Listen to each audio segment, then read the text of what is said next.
가톨릭 성경 365일 말씀으로 살아가기. 오늘은 마테오복음 22장에서 24장까지입니다.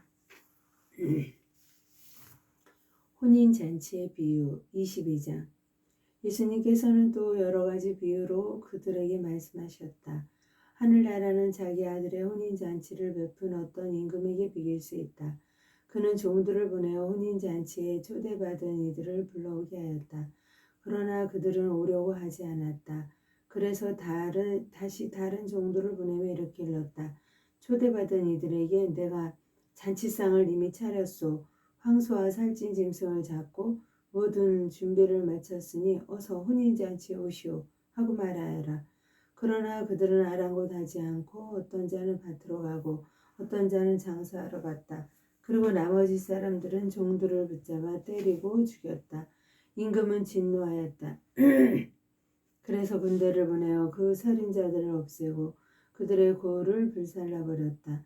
그러고 나서 종들에게 말하였다. 혼인잔치는 준비되었는데 초대받은 자들은 마땅하지 않구나.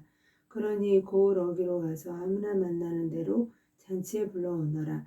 그래서 그 종들은 거리에 나가 악한 사람 선한 사람 할 것 없이 만나는 대로 데려왔다. 잔치방은 손님들로 가득 찼다. 임금이 손님들을 둘러보려고 들어왔다가 혼인 예복을 입지 않은 사람 하나를 보고 친구여, 그대는 혼인 예복도 갖추지 않고 어떻게 여기 들어왔나 하고 물으니 그는 아무 말도 하지 못하였다. 그러자 임금이 하인들에게 말하였다. 이자의 손과 발을 묶어서 바깥 어둠 속으로 던져 버려라. 거기에서 울며 이를 갈 것이다.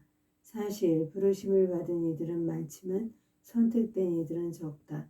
황제에게 세금을 내는 문제. 그때 바리새인들이 나가서 어떻게 하면 말로 예수님께 올가미를 씌울까 하고 의논하였다. 그러고는 저희 제자들을 헤로데 당원들과 함께 예수님께 보내어 이렇게 말하였다. 스승님, 저희는 스승님께서 진실하시고 하나님의 길을 참되게 가르치시며 아무도 꺼리지 않으시는 줄 압니다. 과연 스승님은 사람을 그 신분에 따라 판단하지 않으십니다. 그러니 스승님은 어떻게 생각하시는지 말씀해 주십시오. 황제에게 세금을 내는 것이 합당합니까? 합당하지 않습니까? 예수님께서는 그들의 악의를 아시고 말씀하셨다. 위선자들아, 너희는 어찌하여 나를 시험하느냐? 세금으로 내는 돈을 나에게 보여라. 그들이 데나리온 한 잎을 가져오자 예수님께서 이 초상과 글자가 누구의 것이냐 하고 물으셨다. 그들이 황제의 것입니다 하고 대답하였다. 그때 예수님께서 그들에게 이르셨다. 황제의 것은 황제에게 돌려주고 하느님의 것은 하느님께 돌려드려라. 그들은 이 말씀을 듣고 경탄하면서 예수님을 두고 물러갔다. 부활 논쟁. 그날 부활이 없다고 주장하는 사두가이들이 예수님께 다가와 물었다. 스승님, 모세는 어떤 사람이 자식 없이 죽으면 그의 형제가 죽은 이의 아내와 혼인하여 그의 후사를 일으켜 주어야 한다고 하였습니다. 그런데 저희 가운데 7 형제가 있었습니다. 마지가 혼인하여 살다가 죽었는데 후사가 없어서 아내를 동생에게 남겨 놓았습니다. 둘째도 셋째도 그러하였고 7째까지 그러하였습니다. 맨 나중에는 그 부인도 죽었습니다. 그러면 부활 때 그 여자는 그 7 가운데 누구의 아내가 되겠습니까? 그들이 다 그 여자를 아내로 맞아들였으니 말입니다. 예수님께서 그들에게 대답하셨다. 너희가 성경도 모르고 하느님의 능력도 모르니까 그렇게 잘못 생각하는 것이다. 부활 때에는 장가드는 일도 시집가는 일도 없이 하늘에 있는 천사들과 같아진다. 그리고 죽은 이들의 부활에 관해서는 하느님께서 너희에게 하신 말씀을 읽어보지 않았느냐? 나는 아브라함의 하느님, 이삭의 하느님, 야곱의 하느님이다 하고 말씀하셨다. 그분께서는 죽은 이들의 하느님이 죽은 이들의 하느님이 아니라 산 이들의 하느님이시다. 군중은 이 말씀을 듣고 그분의 가르침에 감탄하였다. 가장 큰 계명, 예수님께서 사두가이들의 말문을 막아 버리셨다는 소식을 듣고 바리사이들이 한데 모였다. 그들 가운데 율법교사 한 사람이 예수님을 시험하려고 물었다. 스승님, 율법에서 가장 큰 계명은 무엇입니까? 예수님께서 그에게 말씀하셨다. 내 마음을 다하고 내 목숨을 다하고 내 정신을 다하여 주 너희 하느님을 사랑해야 한다. 이것이 가장 크고 첫째가 하는 계명이다. 둘째도 이와 같다. 내 이웃을 너 자신처럼 사랑해야 한다는 것이다. 온 율법과 예언서의 정신이 이 두 계명에 달려 있다. 다윗의 자손이시며 주님이신 예수 그리스도. 바리사이들이 모여들자 예수님께서 그들에게 물으셨다. 너희는 메시아를 어떻게 생각하느냐? 그는 누구의 자손이냐? 그들이 다윗의 자손입니다 하고 대답하자 예수님께서 그들에게 말씀하셨다. 그러면 다윗이 성령의 도움으로 그를 주님이라고 부른 것은 어찌된 일이냐? 주님께서 주님께 말씀하셨다. 내 오른쪽에 앉아라. 내가 너의 원수들을 내 발 아래 잡아놓을 때까지. 이렇게 다윗이 메시아를 주님이라고 부르는데 메시아가 어떻게 다윗의 자손이 되느냐? 그들은 한마디도 대답하지 못하였다. 그리고 그날부터 예수님께 감히 묻는 사람도 더 이상 없었다. 율법 학자들과 바리새인들을 꾸짖으시다. 23장. 그때 예수님께서는 군중과 제자들에게 말씀하셨다. 율법 학자들과 바리새인들은 모세의 자리에 앉아 있다. 그러니 그들이 너에게 말하는 것은 다 실행하고 지켜라. 그러나 그들의 행실은 따라하지 마라. 그들은 말만 하고 실행하지 않는다. 또 그들은 무겁고 힘겨운 짐을 묶어 다른 사람들 어깨에 올려놓고 자기들은 그것을 나르는 일에 손가락 하나 까딱하려고 하지 않는다. 그들이 하는 일이란 모두 다른 사람들에게 보이기 위한 것이다. 그래서 선곶값을 넓게 만들고 옷자락 수를 길게 늘린다. 잔치집에서 윗자리를 회당에서는 높은 자리를 좋아하고 장터에서 인사받기를 사람들에게 스승이라고 불리기를 좋아한다. 그러나 너희는 스승이라고 불리지 않도록 하여라. 너희의 스승님은 한 분이시고 너희는 모두 형제다. 또 이 세상 누구도 아버지라고 부르지 마라. 너희의 아버지는 오직 한 분, 하늘에 계신 그분뿐이시다. 그리고 너희는 선생님이라고 불리지 않도록 하여라. 너희의 선생님은 그리스도 한 분뿐이시다. 너희 가운데에서 가장 높은 사람은 너희를 섬기는 사람이 되어야 한다. 누구든지 자신을 높이는 이는 낮아지고 자신을 낮추는 이는 높아질 것이다. 불행하여라 너희 위선자 율법 학자들과 바리새인들아. 너희가 사람들 앞에서 하늘나라의 문은 잠가 버리기 때문이다. 그러고는 자기들도 들어가지 않을 뿐만 아니라 들어가려는 이들마저 들어가게 놓아두지 않는다. 불행하여라 너희 위선자 율법학자들과 바리새인들아. 너희가 개종자 한 사람을 얻으려고 바다와 뭇을 돌아다니다가 한 사람이 생기면 너희보다 갑절이나 못된 지옥의 자식으로 만들어버리기 때문이다. 불행하여라 너희 눈먼 인도자들아. 성전을 두고 한 맹세는 아무것도 아니지만 성전에 금을 두고 한 맹세는 지켜야 한다. 곧 너희는 말한다. 어리석고 눈먼 자들아 무엇이 더 중요하냐? 금이냐 아니면 금을 거룩하게 하는 성전이냐? 너희는 또 제단을 두고 한 맹세는 아무것도 아니지만 제단 위에 놓인 예물을 두고 한 맹세는 지켜야 한다고 말한다. 눈먼 자들아 무엇이 더 중요하냐? 예물이냐 아니면 예물을 거룩하게 하는 제단이냐? 사실 제단을 두고 맹세하는 이는 제단과 그 위에 있는 모든 것을 두고 맹세하는 것이고 성전을 두고 맹세하는 이는 성전과 그 안에 사시는 분을 두고 맹세하는 것이며 하늘을 두고 맹세하는 이는 하느님의 옥자와 그 위에 앉아 계신 분을 두고 맹세하는 것이다. 불행하여라 너희 위선자 율법학자들과 바리사이들아 너희가 박하와 시라와 소의 향은 11조를 내면서 의로움과 신의처럼 율법에서 더 중요한 것들은 무시하기 때문이다. 그러한 11조도 무시해서는 안 되지만 바로 이러한 것들을 실행해야만 했다. 눈먼 인도자들아 너희는 작은 벌레들은 걸러내면서 낙타는 그냥 삼키는 자들이다.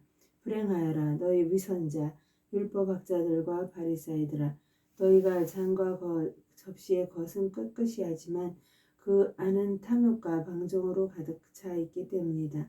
눈먼 바리사이야 먼저 잔 속을 깨끗이 하여라. 그러면 겉도 깨끗해질 것이다.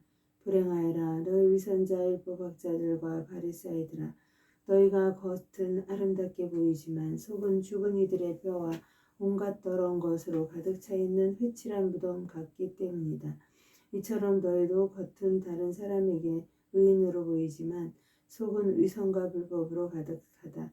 불행하여라 너희 위선자 율법학자들과 바리사이들아 너희가 예언자들의 무덤을 만들고 의인들의 묘를 꾸미면서 우리가 조상들 시대에 살았더라면 예언자들을 죽이는 일에 가담하지 않았을 것이다 하고 말하기 때문이다.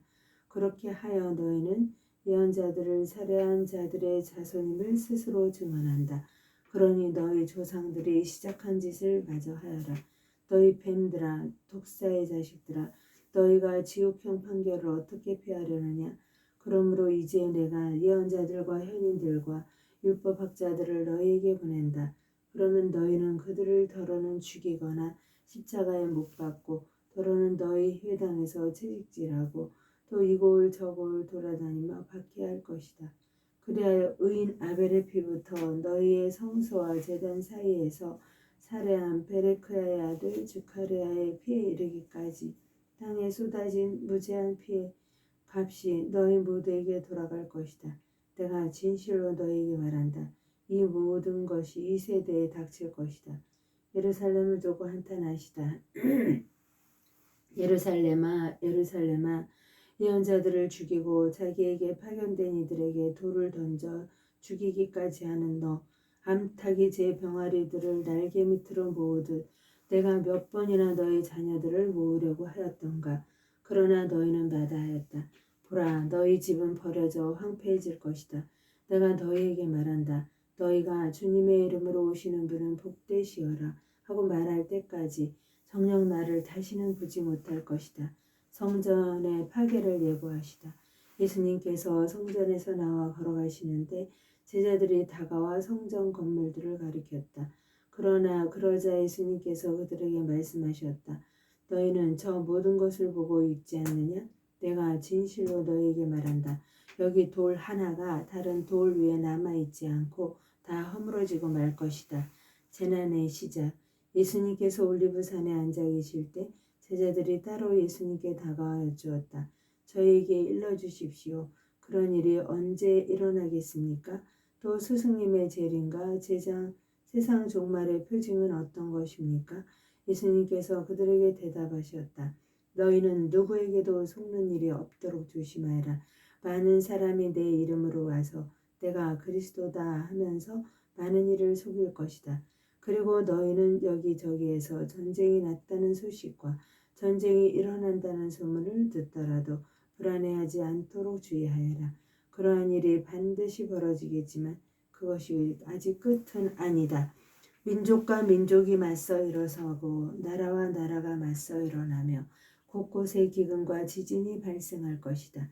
그러나 이 모든 것은 진통의 시작일 따름이다. 그때 사람들이 너희를 환난 속에 몰아넣고 죽일 것이다. 너희는 내 이름 때문에 모든 민족들에게 미움을 받을 것이다. 그러면 많은 사람이 떨어져 나가 서로 팔아넘기고 서로 미워하고 거짓 예언자들이 많이 나타나 많은 이를 속일 것이다. 또 불법이 성하여 많은 이의 사랑이 식어갈 것이다. 그러나 끝까지 견디어내는 이는 구원을 받을 것이다. 끝까지 견디어내는 이는 구원을 받을 것이다. 이 하늘나라의 복음이 온 세상에 선포되어 모든 민족들이 그것을 듣게 될 터인데 그때야 끝이 올 것이다. 가장 큰 재난. 그러므로 다니엘 예언자를 통하여 말씀하신 대로 황폐를 부르는 혐오스러운 것이 거룩한 곳에 서 있는 것을 보거든 읽는 이는 알아들어라. 그때 유다에 있는 이들은 산으로 달아나라. 옥상에 있는 이는 물건을 꺼내러 집 안으로 내려가지 말고 들에 있는 이는 겉옷을 가지러 가려고 뒤로 돌아서지 마라. 불행하여라. 그 무렵에 임신한 여자들과 젖먹이가 딸린 여자들. 너희가 달아나는 일이 겨울이나 안식일에 일어나지 않도록 기도하여라. 그때 큰 환난이 닥칠 터인데 그러한 환난은 세상 시초부터 지금까지 없었고 앞으로도 결코 없을 것이다. 그 날수를 줄여주지 않으시면 어떠한 사람도 살아남지 못할 것이다. 그러나 선택된 이들을 위하여 그 날수를 줄여주실 것이다. 그때 누가 너에게 보라 그리스도께서 여기 계시다 또는 아니 여기 계시다 하더라도 믿지 마라.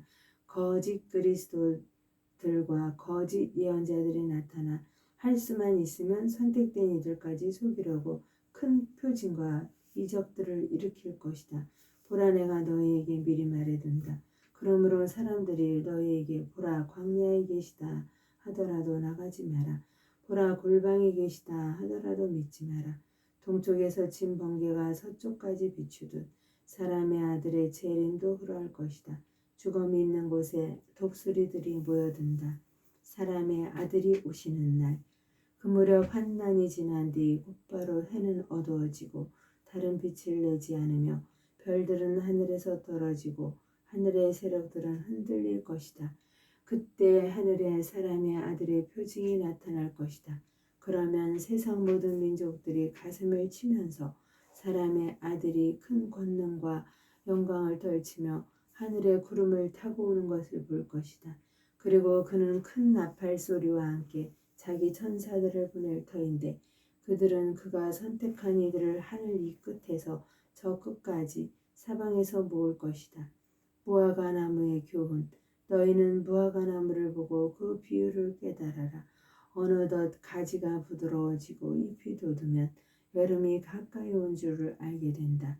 이와 같이 너희도 이 모든 일을 보거든 사람의 아들이 문 가까이 온 줄 알아라. 내가 진실로 너희에게 말한다. 이 세대가 지나기 전에 이 모든 일이 일어날 것이다. 하늘과 땅은 사라질지라도 내 말은 결코 사라지지 않는다. 깨어 있어라. 그러나 그날과 그 시간은 아무도 모른다. 하늘의 천사들도 아들도 모르고 오로지 아버지만이 아신다. 노아 때처럼 사람의 아들의 재림도 그러할 것이다. 홍수 이전 시대의 사람들은 노아가 방주에 들어가는 날까지 먹고 마시고 장가들고 시집가고 하면서 홍수가 닥쳐 모두 휩쓸어 갈 때까지 아무것도 모르고 있었다. 사람의 아들의 재림도 그러할 것이다. 그때 두 사람이 들에 있으면 하나는 데려가고 하나는 버려둘 것이다. 두 여자가 맷돌질을 하고 있으면 하나는 데려가고 하나는 버려둘 것이다. 그러니 깨어 있어라. 너희의 주인이 어느 날에 올지 너희가 모르기 때문이다. 이것을 명심하여라. 도둑이 밤 몇 시에 올지 집주인이 알면 깨어 있으면서 도둑이 자기 집을 뚫고 들어오도록 내버려 두지 않을 것이다. 그러니 너희도 준비하고 있어라. 너희가 생각하지도 않은 때에 사람의 아들이 올 것이기 때문이다. 충실한 종과 불충실한 종. 주인이 종에게 자기 집안 식솔들을 맡겨 그들에게 제때의 양식을 내게 하였으면 어떻게 하는 종이 충실하고 슬기로운 종이겠느냐? 행복하여라. 주인이 돌아와 볼 때 그렇게 일하고 있는 종. 행복하여라. 주인이 돌아와 볼 때 그렇게 일하고 있는 종. 내가 진실로 너에게 말한다. 주인은 자기의 모든 재산을 그에게 맡길 것이다. 그러나 만일 그가 못된 종이어서 마음속으로 주인이 늦어지는구나 하고 생각하며 동료들을 때리기 시작하고 또 술꾼들과 어울려 먹고 마시면 예상하지 못한 날, 짐작하지 못한 시간에 그 종의 주인이 와서 그를 처단하여 위선자들과 같은 운명을 겪게 할 것이다. 거기에서 그는 울며 이를 갈 것이다. 하느님의 영광을 위하여 성모님과 함께 감사드리며 원하나이다.